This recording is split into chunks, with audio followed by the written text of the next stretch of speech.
Giants fans, football fans, Seahawks fans, welcome to the Deception Sports Podcast.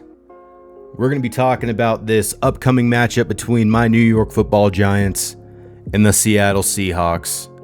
And even though this game hasn't even been played yet, it seems, well, not even that, nobody's giving the Giants a chance in hell to win this game. Nobody's giving us a chance to win this game. Might as well just save ourselves the trouble and not even fly all the way out to Seattle, since the game has already been decided. But you can't do this to me. I started this company. You know how much I sacrificed? You know, I've spent a lot of videos this year talking about New York Football Giants fans and the fact that there's been a sickness in this fan base where people are actively rooting for this team to lose and being giddy about it. Not giving the Giants a chance in hell because the players that are on this team don't live up to their standards. And if that's the case, if we're on the Titanic heading towards an iceberg, well then abandon ship. If you don't have any faith in this team, then get on the freaking lifeboats with the women and children. Because the real New York Giants fans are staying on board, and if the ship goes down, then so be it. I'm going down with the ship. I'll be rooting for this team this Sunday. And I'm not going to be And I'm not going to be ecstatic if the Giants don't end up coming out on top, but I'm not going to be posting fucking uniform jersey swaps of college players that haven't fucking proven anything in the NFL yet. I'm not going to fucking do it. So make a choice. Make a choice for yourself. If you're a Giants fan, get fucking ready because we're going to war this Sunday. You know, like I said, no one's giving us an opportunity to win this game. All the predictions have the Seahawks, you know, multiple point favorites going in. Like, my goodness, they almost act like the Giants haven't shown anything this season. Like, we have a number one wide receiver in Malik Neighbors. We have an offensive line that's giving us ample time for our quarterback to sit in the pocket and make throws. We have an offensive-minded head coach that's proven in the first quarter of this season that he's able to scheme players open. And there are definitely problems. Like, we need to start utilizing the other chess pieces that we have on this offense. Players like Daniel Bellinger, Theo Johnson, hell, even Hyatt and Slayton deserve to be targeted more in the game plan than they have been the last few weeks. But it just seems like that, like I said, the game hasn't even been played yet and it's already over. And there are active Giants fans right now that right now, as we sit here listening to this video, there are Giants fans that are hoping that the New York Giants lose this game. And I get it. Look, Seattle, they have some dogs on that team. They have Jackson Smith and Jigba. They have Tyler Lockett. They have DK freaking Metcalf. They have two monster running backs in Zach Charbonnet and Kenneth Walker. What do you think? Whoa, very nice. It's very cool, Bateman, but that's nothing. What do you think? Nice. But wait, you ain't seen nothing yet. White. Impressive. Very nice. Let's see Paul Allen's.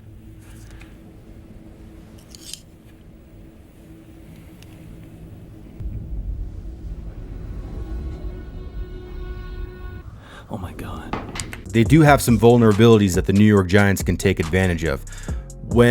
Before we played the Browns, I released a video and I told Shane Bowen myself, you can't use New York Giants players for a Tennessee Titans scheme. And for once, he fucking listened to me. He blitzed the fuck out of Deshaun Watson, sacked him 8 times on an offensive line that was battered and beaten and patched together with duct tape. Well, Giants fans, we're going into a game where it's the exact same situation for the Seattle Seahawks. I don't care how great their running game is or how great their running backs are, how great their wide receivers are. We have a pass rush that's going to be able to be disruptive, get them off their timing, and be able to stop these plays before they even freaking happen. So Shane Bowen, ditch your scheme, bro. I'm not going to watch this game and get cut, or I'm not going to watch this game and die by 1,000 cuts. Either stab me in the heart and get it over with, or let's fucking kick some ass. We have the dogs on this defense to make life miserable for opposing offenses. And we're coming into a game now that we have, although it hasn't been confirmed yet, I would put money on that these players are going to be returning. Players like Drew Phillips or Adoree Jackson, getting back Malik Neighbors because he got concussed trying to make a play for this team last week. In the final seconds of the game. We have players too. We have players that other teams should fear. We've proven that we're able to utilize these players and get them into positions to make plays. Why is it so certain that Geno Smith, and with an offensive line that hasn't proven to be able to hold any water at all, when you have 2 pass rushing specialists in Brian Burns and Kayvon Thibodeau and a monster in the middle in Dexter Lawrence, and then you get someone, like I said, Drew Phillips back playing the slot or playing the nickel, excuse me, to be able to add into that run support, I think this game's going to be a lot closer than what is already being perceived. So if you don't believe that, then get on the life raft. Get on the boat. Go ahead, the door's right there. Bye-bye, have fun. We will miss you. Leave the actual fans here to go down with the ship, if the ship's going down at all.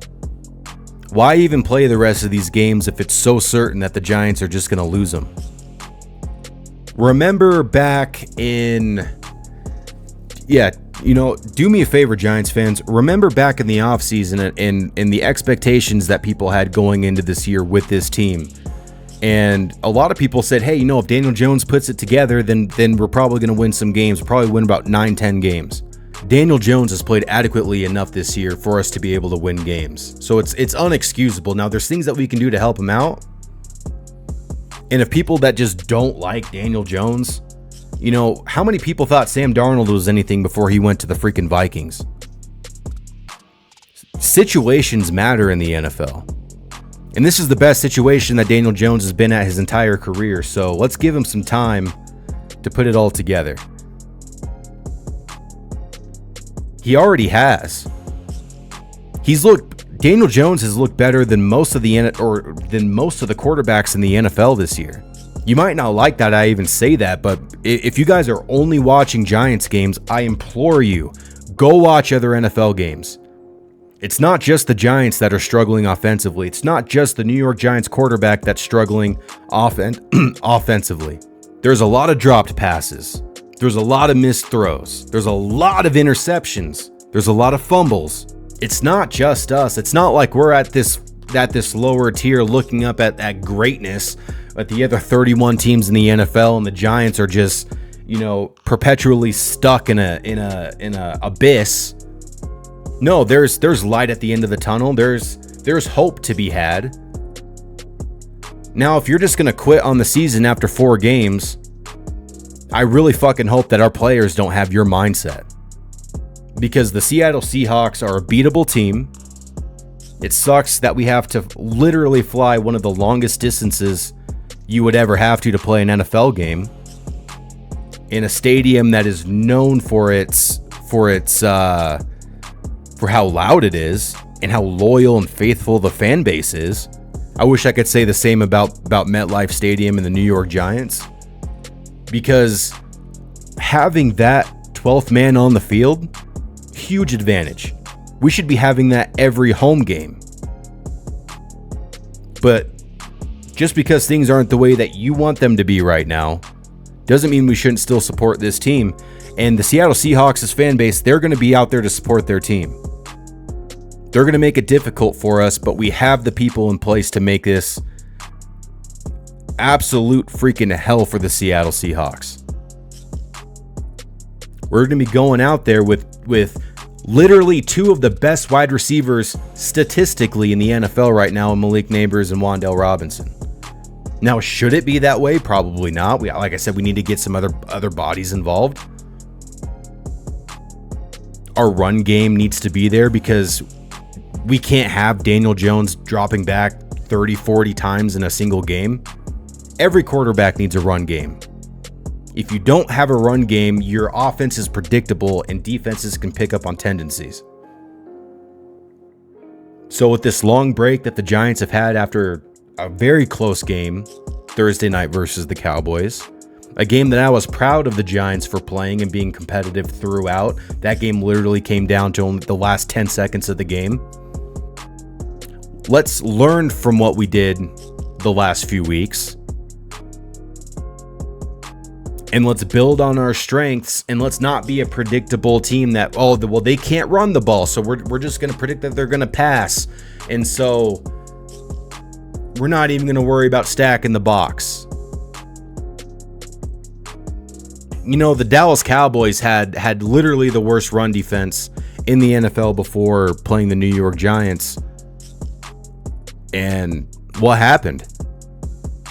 It seemed like they figured it out.